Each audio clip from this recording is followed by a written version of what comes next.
Quanto tempo dura um processo judicial de busca e apreensão de veículo por parcela em atraso, por falta do pagamento das parcelas? Bom, esse é o primeiro de uma série de vídeos para você saber absolutamente tudo sobre busca e apreensão, que é um tema que desperta muita curiosidade, sobretudo daqueles que têm financiamento e daqueles que têm financiamento e por um motivo ou outro não conseguiram deixar em dia as prestações daquele contrato.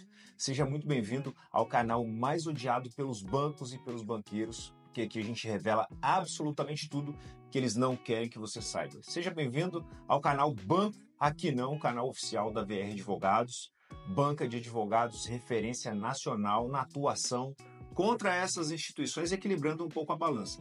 Mas vamos lá, sem delongas, nesse vídeo você vai saber qual é o prazo, quanto tempo em média demora um processo judicial envolvendo as questões da busca e apreensão. Vai saber também alguns detalhes práticos de quando você tem que oferecer a defesa, qual prazo você tem para oferecer a defesa, quando você pode recorrer de uma decisão que determinou a apreensão do seu veículo. A ideia é que você saia desse vídeo com um acervo de informações seguras e que você saiba o que você tem que fazer. Então eu já vou te pedir, clica no sininho, se inscreve no canal, dá aquele like para a gente já cair direto para o conteúdo. Nós vamos esmiuçar absolutamente tudo para você entender. Você vai sair daqui sabendo se posicionar, aonde que você está, caso eventualmente você seja aí mais uma vítima dessa situação, caso você tenha o seu veículo sido apreendido na busca e apreensão. Então, sem mais delongas, vamos lá para o que interessa.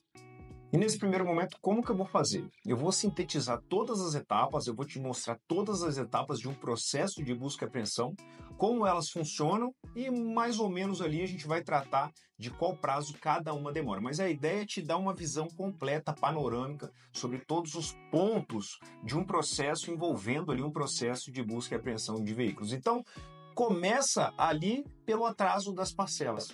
Quando efetivamente você deixa de efetuar o pagamento de uma das parcelas, é que efetivamente começa o processo de busca e apreensão. Por quê?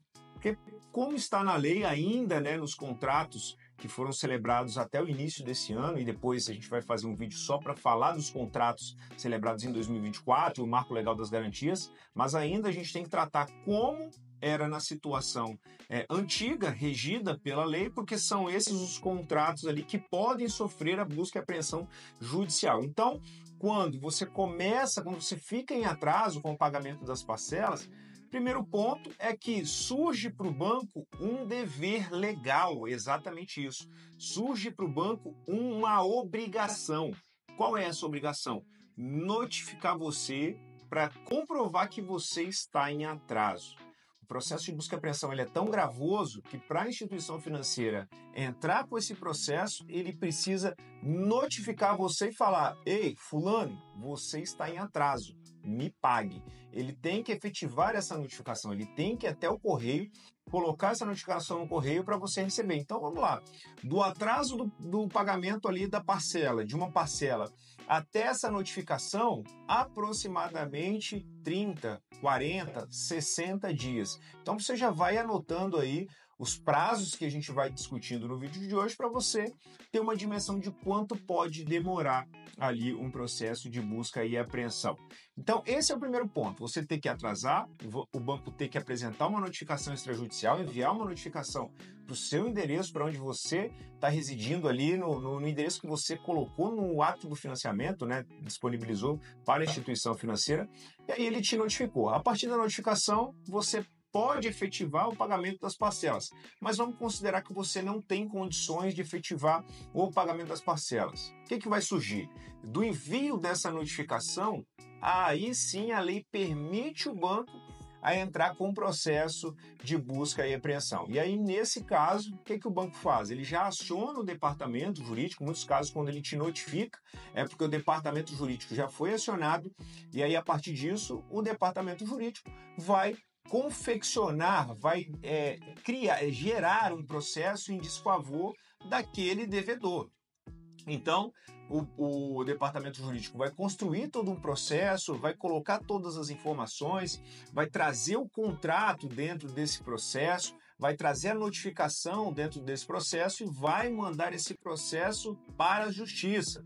Então, Nesse meio tempo de você receber a notificação, de você não efetivar o pagamento e o banco apresentar ali esse processo, vamos computar mais uns 30 dias. E aqui eu estou colocando com margem de segurança. Obviamente, esses prazos, o prazo legal tudo bem de envio da notificação, mas tem alguns prazos que dependem da própria instituição financeira, da ordem cronológica da chegada desse processo, da relevância desse processo para aquela instituição financeira, mas vamos colocar aqui numa média de 30 dias. Então, só do atraso da parcela para o protocolo da ação, a gente está falando ali de aproximadamente 90 dias. Agora é que vem a questão. Quando o processo ele é ajuizado, o que o banco busca nesse processo, nesse primeiro momento? Uma decisão liminar. Isso para quê? Para antecipar os efeitos daquele processo e para ele recuperar o carro de forma mais rápida. Nessa liminar, ele tem que comprovar os requisitos do Decreto-Lei 911, que mandou notificação para você, que você está em atraso. Ele tem que trazer o contrato que foi celebrado entre as partes. Para quê? Para o juiz olhar para aquele processo, para aquela petição e falar assim, realmente tem veracidade no que o banco está falando, preenche os requisitos, então apreenda-se o veículo. E essa liminar ela pode ser deferida de forma instantânea. Ali, quando o jurídico do banco apresenta o processo, em 24 horas essa liminar pode ser deferida. Inclusive, o banco pode fazer isso em caráter emergencial, protocolando o processo nos dias ali de plantão do Poder Judiciário. Quando o Poder Judiciário não tem as suas atividades corriqueiras do dia a dia, em dia útil, ele pode protocolar no plantão e pedir essa liminar ali, alegando o risco do perecimento da garantia, né? O risco de que aquele veículo vai desaparecer e ele não vai conseguir restituir o crédito que ele tenha recebido. E aí o grande problema. Aqui, os bancos, com uma artimanha e calçado nessa informação que eu acabei de dar, eles vão no sistema do Poder Judiciário e pedem para aquele processo correr sob segredo de justiça, o que é, para mim, uma verdadeira atrocidade contra o consumidor, em que pese o decreto-lei já é muito pesado. O que rege os financiamentos com alienação fiduciária, ele tem um peso muito grande de desfavor do consumidor e por si só já traria um peso muito grande para aqueles consumidores que financiaram o veículo e não puderam ali efetivar o pagamento da parcela. Isso porque, em muitos casos, o consumidor entra em atraso não por culpa dele, mas também por culpa da instituição financeira, mas isso mais à frente a gente vai tratar. Então, nesse caso, quando a instituição financeira protocola esse processo, ela vai no sistema, clica no botão e pede para esse processo correr em segredo de justiça. Dessa forma, você fazendo uma simples consulta, você não consegue identificar se você está sendo alvo de um processo de busca e apreensão. E aí, você é surpreendido de forma negativa com o oficial de justiça batendo na sua porta e apreendendo o seu veículo, indo no seu trabalho e apreendendo o seu veículo, você passando numa blitz e o seu veículo sendo apreendido. Então, nesse prazo, a gente tem ali uma média de 90 dias, processo ele é ajuizado, com essa artimanha, a liminar é deferida, e em muitos casos, como a gente está tratando de um processo volumoso, no Brasil nós temos milhares de buscas e apreensões sendo protocoladas pelos bancos todos os dias, geralmente passa ali despercebido, né, pelo Poder Judiciário, os requisitos pelos quais o banco deve cumprir. A exemplo da própria notificação, a exemplo do próprio contrato que tem que estar dentro desse processo. E aí o que acontece em muitos casos? Rapidamente, independente do requisito ter sido cumprido, a busca e apreensão está ou não regular, o seu veículo é apreendido, passa-se o prazo para pagamento ali da mora, da purgação da mora, seu veículo vai a leilão e aí você fica prejudicado mesmo depois essa liminar não se confirmando e a busca e apreensão sendo revertida. Mas a gente vai tratar com muita calma nos próximos vídeos cada ponto desse. Agora é só esse vídeo é para a gente tratar de prazo, de quanto tempo demora de fato o processo de busca e apreensão. Então, até nesse momento, tem se ultrapassado ali cerca de 90, 100 dias, quando muito. Então, nós chegamos ali ainda na primeira etapa do processo judicial, com deferimento da liminar, com apreensão do veículo, tendo ultrapassado 100 dias. Depois que isso acontece, que a liminar é efetivada, que o veículo é apreendido, e aí você é citado, né? O que é a citação? É quando chama você para responder um processo formalmente. Você tem 15 dias para apresentar a defesa. Valdeci, eu perdi o meu veículo. Ainda assim eu posso apresentar a defesa? Não só pode, como deve. Por quê? Porque primeiro o processo de busca e apreensão ele pode estar irregular. Segundo, que você precisa responder um processo para não chegar ao final, sua dívida ter aumentado, você ficar com as constrições não só dentro dos órgãos de proteção ao crédito, como o SPC e Serasa, mas também acumulando uma dívida ativa dentro do Poder Judiciário, por conta ali de sucumbir, de perder um processo. Então é muito importante você se atentar nesse ponto. E aí eu vou te dar um caso prático para você ver a importância de você se ater em todos os pontos, sobretudo contar com profissionais especializados, assim como nós da BR Advogados, 12 anos no mercado, mais de 8 mil processos ativos contra instituições financeiras. Vou te dar um nome fictício, obviamente, para não expor aqui dados sensíveis dos nossos clientes, mas nós tivemos uma cliente aqui, a Maria, que chegou com uma situação de busca e apreensão já adiantada, ela perdeu o emprego, assim que ela perdeu o emprego, a sua capacidade econômica reduziu, ela não conseguiu mais efetivar o pagamento das parcelas e pior, ela tinha se mudado do endereço que ela residia. E aqui vem um erro que muitos brasileiros cometem. Quando você muda daquele local que você está residindo, a obrigação é sua de informar para a instituição financeira, porque ela tem que comprovar que enviou a notificação para o endereço da onde aquela pessoa informou no início da relação entre as partes, quando você foi realizar o financiamento. E aí Maria se mudou. O que ela pensou? Como eu mudei, a instituição financeira vai ter, obviamente, que mandar a notificação para minha casa. Só que ela não informou para a instituição financeira da mudança do domicílio. Perdeu o emprego, deixou de pagar 3 parcelas ali do seu financiamento. O banco ajuizou a busca e apreensão, localizou o endereço novo da Maria. Aí ela recebeu a visita do oficial de justiça e na frente dos filhos dela teve o veículo apreendido. E aqui, um erro muito comum. Primeiro, a mudança do domicílio você deveria ter informado para a instituição financeira. Mas, Valdeci, eu informando para o banco, ele vai ter informação de onde o veículo está. Beleza, mas você vai receber a notificação e vai ter ciência de que está acontecendo uma busca e apreensão contra você. Você vai conseguir se preparar, você vai conseguir ali arquitetar uma estratégia defensiva para não ter o seu prejuízo acentuado. E aí esse foi o primeiro erro. O segundo erro foi imaginar que o banco nunca iria acessar, não queria saber onde ela estava porque ela havia mudado o endereço. E isso é um ledo engano. O aparato da instituição financeira é muito grande, ele tem um acesso muito grande a informações cruzadas, inclusive.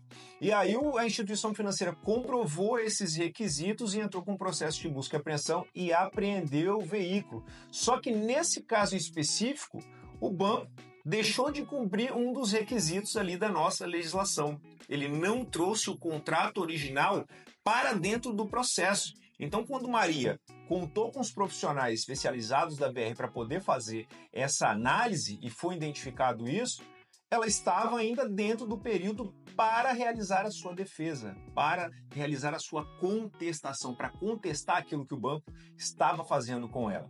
E com isso, esse processo chegou ao final, foi julgado e a justiça realmente reconheceu que o banco não trouxe o contrato original de Maria para dentro daquele processo e com isso deu ganho de causa para Maria, revertendo toda essa situação.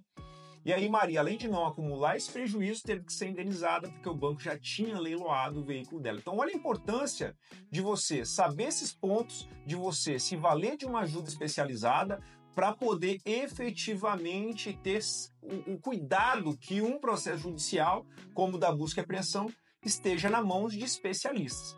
Então é muito importante que você entenda isso, não só o prazo, e aí nós falamos dessa primeira etapa do processo, mas entender da importância de estar amparada por profissionais, os quais você pode realmente confiar o seu direito. Então, nós falamos do atraso das parcelas, da notificação e também do ajuizamento do processo com a artimanha da instituição financeira, mais o deferimento da liminar e a apresentação da sua defesa, da contestação. Além da sua defesa, da contestação, em relação àquela decisão liminar, aquela decisão urgente que foi concedida pela Justiça em prol da instituição financeira, cabe um recurso. para o Tribunal de Justiça. Então, se aquela liminar foi dada de forma irregular, você também tem um prazo de 15 dias, e aí esse prazo é simultâneo ao prazo da sua contestação, para apresentar um recurso para o Tribunal de Justiça. Então, vamos supor que você está na cidade de São Paulo. O seu processo está tramitando na comarca de São Paulo.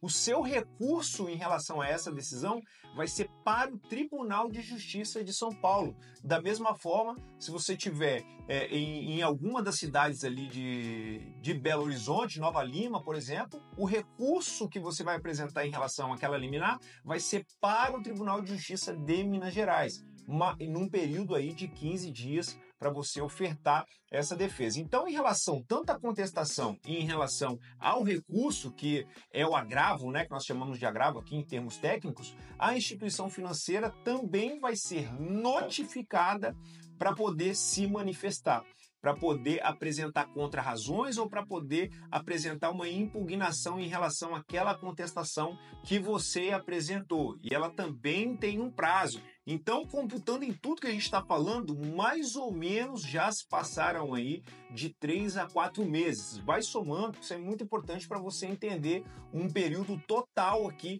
que a gente vai informar para você de quanto dura um processo de busca e apreensão de veículo por falta do pagamento das parcelas. E tudo que nós tratamos nesse primeiro momento são movimentações rápidas que ambos os advogados, tanto do banco quanto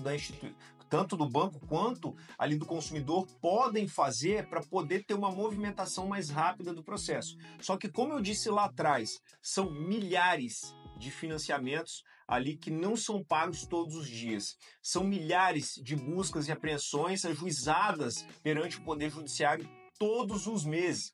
E isso a gente já sabe, que o Poder Judiciário no Brasil, ele é moroso, ele não é tão rápido quanto a gente espera. Então, aliado ao volume muito grande de processos, nós temos ali, obviamente, os prazos da própria Justiça. Em muitos casos, diante desse volume, a Justiça acaba não sendo tão rápida e efetiva quanto nós gostaríamos que ela fosse. Então, aqui nós temos de 3 a 4 meses toda essa primeira etapa, onde o advogado consegue fazer movimentações mais rápidas, e depois esse processo ele vai tanto no tribunal ou o juiz que recebeu essa busca e apreensão para uma decisão. E essa decisão pode demorar alguns meses até que ela seja ali emanada, seja proferida pelo magistrado ou também pelo desembargador em segunda instância, quando você apresenta o seu recurso. Então, numa média geral, considerando todas essas nuances, considerando todos os recursos que podem ser manejados, todas as peças, né, que podem ser apresentadas dentro de um processo de busca e apreensão, nós temos um prazo razoável entre 6 meses a 12 meses para que essas decisões sejam ali concedidas, sejam proferidas, e aí a gente tenha um final desse processo. Então, o processo de busca e apreensão ele pode durar entre 6 e 12 meses. Só que o que a gente precisa considerar? Que dentro de uma ação estratégica, dentro de uma ação por profissionais especializados que já atuaram em milhares de casos contra instituições financeiras, a gente consegue um acordo, a gente consegue uma negociação com uma redução muito grande do passivo, do débito que aquela pessoa tem com aquela instituição financeira. E essa negociação, obviamente, que ela vai abreviar, que ela vai finalizar o processo. Porque a partir do momento que você negocia, que você acorda com a instituição financeira, esse acordo ele tem o condão de finalizar o processo perde o objeto, perde o motivo, não tem por que ele seguir. Então você pode ter uma abreviação desse período caso essa negociação ocorra. Só que essa negociação não vai ocorrer da noite para o dia. Não vai ocorrer sem você ter todo um escopo estratégico por trás, sem você entender as questões do provisionamento, sem você fazer uma boa defesa, sem você questionar todos os pontos de irregularidade que podem estar dentro daquele processo, que podem ter levado o juiz a dar uma liminar de forma irregular, que podem ter levado aquele veículo a leilão e podem ter agravado a sua situação. Fato é que essa negociação ela pode abreviar tudo isso. Só que você vai conseguir, obviamente, estando amparado ou amparada por um corpo técnico como nós aqui da AVR Advogados. Mas, Valdeci, me fala, qual que é a importância da gente saber todo esse período, de se posicionar dessa forma?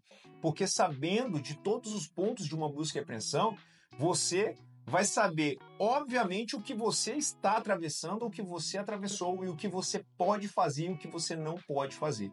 Olha o poder que isso dá para um consumidor que é carente de informações. As instituições financeiras, a partir de julho de 2024, serão obrigadas a fornecer educação financeira para todos os seus consumidores, dado que o Brasil ele é carente disso. Então, com essas informações, você consegue se preparar, você consegue se defender. Porque se você deixa um processo correr à revelia, sem que você esteja presente, sendo protegido, tendo seus direitos ali defendidos, você chegando no final desse processo, você pode acumular custos processuais, pode acumular honorários advocatícios de sucumbência, porque eu não sei se você sabe, mas se você perder o processo, você tem um honorário de sucumbência a pagar para o advogado da outra parte, porque você sucumbiu, você perdeu. Fora isso, você tem ali, caso você não pague esses emolumentos, o seu nome vai para a dívida ativa, pode ter uma execução fiscal contra você. Fora isso, o saldo remanescente que ficou da venda do leilão, se ele não é acompanhado, ele vai cair sobre os seus ombros e a instituição financeira, além de ficar te ligando, vai deixar o seu nome negativado, então você não vai conseguir se restabelecer, você não vai conseguir ter novas oportunidades de financiar um outro veículo, de financiar uma casa, por exemplo. Então é muito importante que você esteja atento não só aos prazos, mas também esteja atento à importância de você estar amparado diante de uma situação dessa para você mitigar ou acabar com o seu prejuízo e, mais do que isso, ter uma oportunidade de recomeçar. Então, nós falamos aqui do prazo que pode durar um processo de busca e apreensão em financiamentos com parcelas não pagas em atraso. Encaminhe esse vídeo para o máximo de pessoas possíveis, porque certamente alguém com essas informações vai evitar um prejuízo, vai mitigar um prejuízo e você vai fortalecer o trabalho que a VR Advogados vem fazendo em prol de todos os consumidores no Brasil. Olha, muito obrigado por você ter ficado até aqui nesse momento. Clica no sininho de novo. Se você está diante de uma situação com parcela em atraso, tem um link aqui embaixo para você falar com um dos nossos especialistas no WhatsApp e retirar todas as suas dúvidas sem qualquer compromisso. Conta sempre com a VR Banco. Aqui não, hein?